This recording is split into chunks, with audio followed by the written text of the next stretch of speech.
ตื่นเช้ามาตั้งแต่เริ่มตื่นขึ้นคิดหาแต่แนวอยากได้เนาะแนวอยากได้อยากเอามาเป็นเจ้าของหาแนวอยู่แนวกินที่แรกคิดไปเรื่องเงินเรื่องงานซะก่อนต่อมากับลุกมาหนึ่งเขา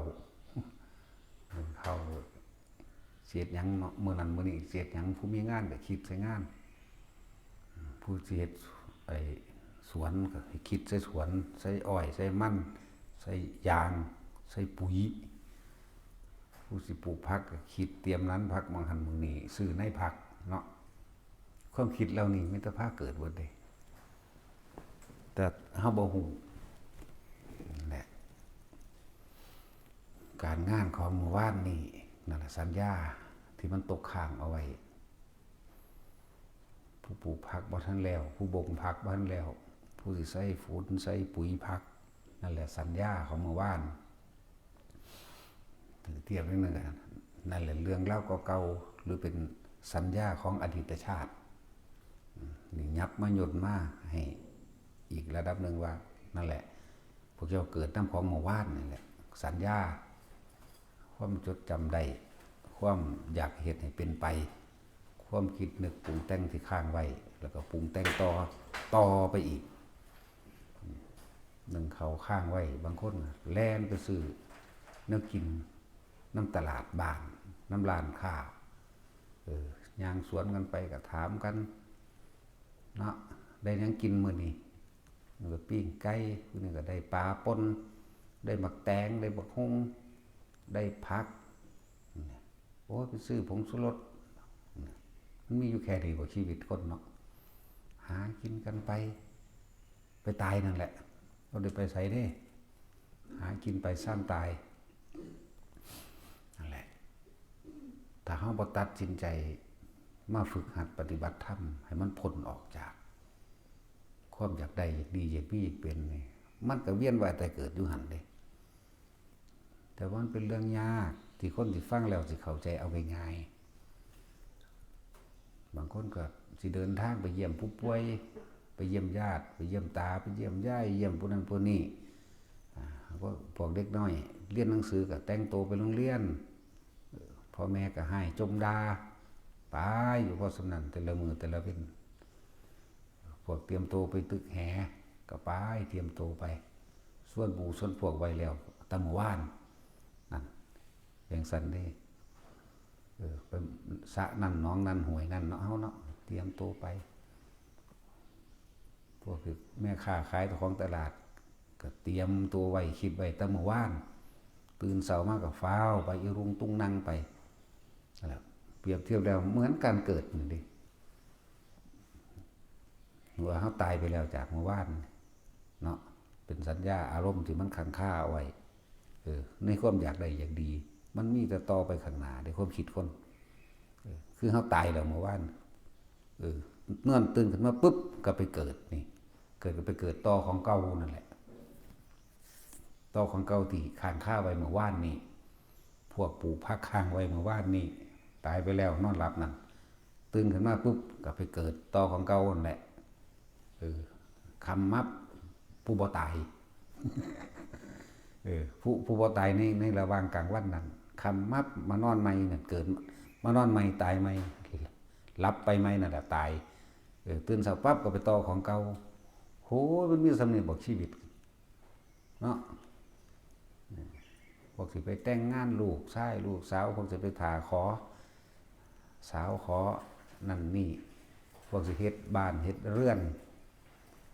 พวกสิไปสอบทำงานพวกสิไปสอบอันนั้นอันนี้พวกเฮ็ดงานห้างสรรพสินค้าแต่งโตตอกบัตรเอาบัตรกูทิ่มไว้ใส่พวกทหารตำรวจไปตามหน้าที่ของหมู่บ้านเหมือนกันเลยหมู่บ้านนี่ซ้ำซากที่แล้วมานอนหลับไปแล้วนะซ้ำตายตื่นขึ้นก็ไปเกิดใหม่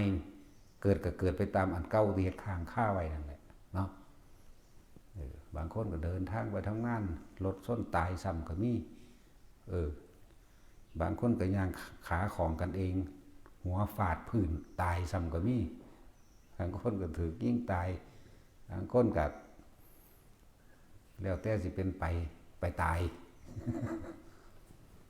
พวกหมอก็แล่นสวนกันอีลุงตุ้งนั่งไปพอได้พักได้ผ่อนในจักน้อยก็มาเว้าพื้นกันซุบๆซิบๆนินทากันไปแต่ละมื้อแต่ละวันเนาะพวกใดไปดูแลคนป่วยเบิ่งคนป่วยก็จมไปบนไปสารพัดสารเพแต่สิโทษนั่นโทษนี่เอาไปมันก็โทษพวกมีลูกอยู่ทางไกลหรือมีลูกอยู่นำกันแต่ว่าบ่เคยมาเยี่ยมมาเบิ่งพ่อแม่ป่วยหรืออยากป่วยจมด่ากันเด้จมความนั่นความนี่อีนั่นมันบ่รู้จักความอีนี่บักนั่นบักนี่มันเชื่อความเมียมันตัวนั่นกับเชื่อความผัวมันตัวอ้าวสารพัดนะลูกมันก็ใหญ่แล้วหลานก็ยากน้ำใจเกี่ยวหญ้าให้งัววันนี้โอ้ยมันมีทอดีบ่สูมันมีทอนี่บ่ขี้วิตสูนี่เนาะแม่นบ่ล่ะพวกเลี้ยงงัวเลี้ยงหมูเลี้ยงไก่เลี้ยงเป็ดเลี้ยงปลาหาห้ำหากากน้ำตาลไปให้หมูไปให้ปลาไปให้งัวไปให้ควายพวกพ่อค้างัวควายแกงัวแกควายไปขายตามตลาดคุยกันความนั่นความนี่สารพัดสารเพตัวนี้ราคาเท่านั้นตัวนี้ราคาเท่านี้แต่ละมือแต่ละเว้นผู้ใดหลอดตายแต่ละมือแต่ละเว้นมากนี่หลอดตายทางกายเหมือนกับว่าในมือนั่นกลับมาหอดเฮือนกินเขาจมด่ากันแน่ถือใจกันแน่ได้ยังไม่กินลาบปลาตองได้ปิ้งไก่ได้น่องงัวขัวไม่กินนู่นอ้าวสารพัดจะสิว่าไปพากันกินแล้วก็พากันไปนอนเหมือนกับตายเนาะนอนหลับนี่คือตายตื่นขึ้นมานั่นไปเกิดใหม่เกิดใหม่ก็เกิดไปตามของเก่านั่นแหละผู้ไปขายงัวก็คุมไปหาขายงัวซื้องัวผู้เฮ็ดพักข้างข้าไว้ก็ไปปลูกพักต่อข้างข้าไว้นั่นเกิดสัตว์ใหม่ก็ไปเกิดน้ำมันเก่าที่ตะของข้างข้าไว้ผู้กุมลูกเต่าไปโรงเรียนผู้ยืมเงินเรียนก็จมเรื่องยอกทกสแน่ยกสแน่บ่มีค่าเทอมนั่นนี่แน่ผู้สิไปรับปริญญาก็ไปรับเฮ็ดไปเฮ็ดมากก็เฮ็ดไปตายนั่นแหละมันมีขี้ซ้ำนี่ว่าขี้วิสูนี่เนาะคิดไปย่ำใดมันสิเศร้าเกิดเศร้าตายเลยนี่บ่พากันคิดเบิ่งอันเรื่องของเจ้าของเนี่ยเนาะอะไรจังว่าเทียบมื้อนี้คือศาสตร์นี่ผู้ใดมีหยังเฮ็ดก็เฮ็ดไปเฮ็ดไปก็เฮ็ดไปมาจากของเก่าของเมื่อวานอันมาต่อจากมื้อนี้ผู้ใดบ่ทันได้ตายไปนอนหลับถือว่าตายมื้อใหม่มาก็แล่นไปต่อของเก่านั่นแหละจมพวกไปขายของตลาดจมด่ากันเก็บเรื่องราวต่างๆในตลาดแย่งชิงบังขายของกันสิ่งราคาเท่านั้นเท่านี้ไปเบียดเบียนกันอีนั่นมึงรู้นั่นมันเอาผักมาบ้างลำของกูมาคืบหนึ่งเอาโหลดศอกหนึ่งเอาโหลดนั่นว่างของเกะกะมันจมผิดเถียงด่ากันน้ำตลาดตะลี่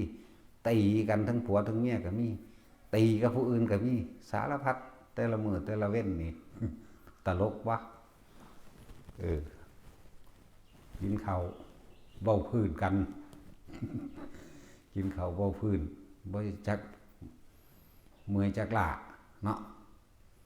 บางคนก็ป่านนี้พวกป่วยเป็นโรคนั้นโรคนี้อยู่ตามโรงพยาบาลก็มาเร่งตับเร่งปอดมดลูกเต้านมพวกนั้นก็เป็นหยังเลือดในสมองตีบโรคหัวใจพวกกับพิการตัดแขนตัดขาเบาหวานนักหวานสารพัดเฮกันไปเขาเดี๋ยวก็หามกันออกจากโรงพยาบาลรถโรงพยาบาลก็เว้วมาแต่ละมือแต่ละเดย์นี่ จักเป็นอีหยังโอ้ยมันมาหากินซ้ำตายหนึ่งประภัยก็ดี เฮ็ดจังใดมันตายแล้วมันสิบ่ได้มาเกิดอีกนี่เคยคิดหาทางจังสี่บ่บุว่างจากการเงินการงานว่างตัณหานั่นแหละสำหรับผู้เห็นไพ่ในวัฏสงสารผู้เห็นไพ่ในความคิด ในความคิดอยากได้อยากดีอยากมีอยากเป็นอันนั้นอันนี้เห็นไพ่ของการเกิดต่อไปก็ย่อมมา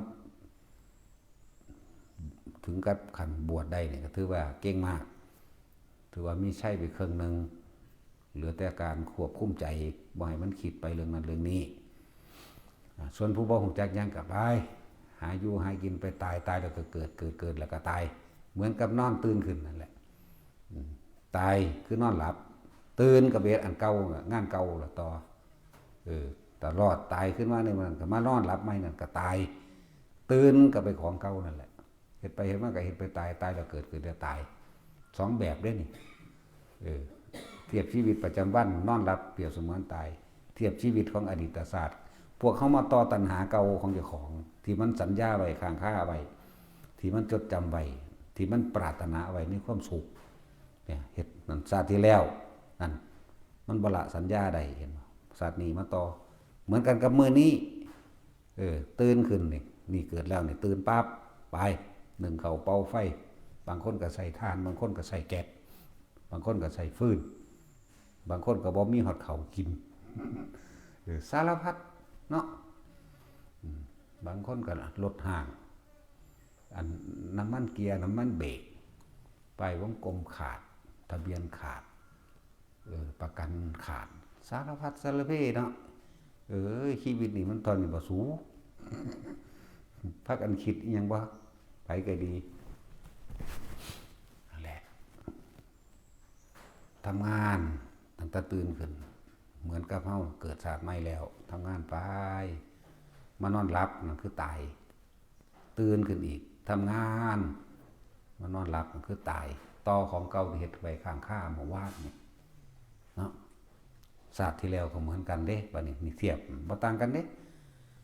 ศาสตร์ที่แล้วแต่สิมันศาสตร์ใดแน่ละมันก็มาเกิดใหม่ในแบบนี้แหละหาความสุขสมหวังใส่ตนเองคิดว่าสิได้ดังใจนั้นนี้แล้วสิพ้นจากทุกข์บ่มีบ่ฮู้จักนั่นแหละจังว่า เอาไปพิจารณาเบิ่งคักๆกูสิว่าหาอยู่หากินไปตายนี่บ่เนี่ยกูก็เกิดแล้วตายแล้วเกิดแต่เปรียบเทียบเหมือนวันเวลาของซุมื้อนี้นอนหลับนั่นคือตายตื่นขึ้นมาทำงานต่อนั่นคือเกิดเนี่ยศาสตร์ที่แล้วก็เหมือนกันเฮ็ดของเก่าที่ค้างคาไว้อันใดที่มันยังฝังไว้อยู่ในหัวจิตหัวใจมันบ่ละมันบ่ออกมันบ่ปล่อยมันบ่ว่างมันบ่คลายก็มาเกิดใหม่เป็นศาสตร์นี้เนี่ยมันบ่ได้ต่างกันเด้นั่นแล้วผู้หิวเหล้าก็อยากไปกินเหล้าคือพระยายทิศจังซี่ย่างลัดทางไว้แห่ๆว่าซั่นเลยได้อย่างขึ้นมาบ่ว่าซั่นบ่มีแนวอันเลยได้ขึ้นมานำซ้ำไปก่อนจังกินก็ได้ดอกแล้วจากนี้ก่อนจังไปเปกจักหน่อยจะซื้อกินเองให้ลูกหลานซื้อให้กินเฒ่าแล้วนี่เจอมันเลยว่าติดบางคนก็เป็นโรคซื่อแล้วละลังจังซี่แต่พระยายทิศบ่เป็นโรคหยังเด้เนาะเป็นโรคลงแดงซื่อ